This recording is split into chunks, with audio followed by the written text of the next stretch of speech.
गौआ के अरे पासे उगले तारैया हो चांद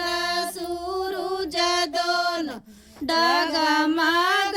होला हो चांद सूरज दोनों डगमग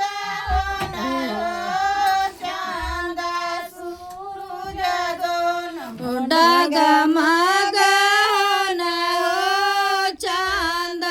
सूरज दोनों डगमग होला हो चांद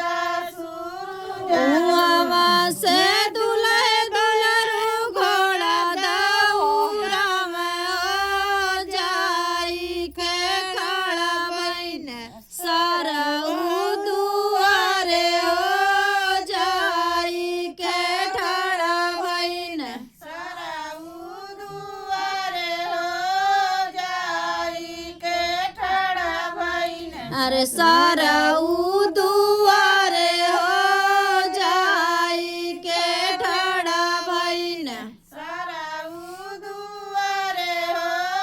जाई के ठड़ा घर में से निकरन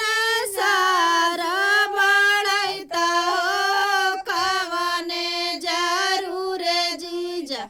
आइला बड़े भोरे हो कवने जरूर जीजा आइला बड़े भोरे हो कवने जरूरे तोहरे दुआर सरगण उलक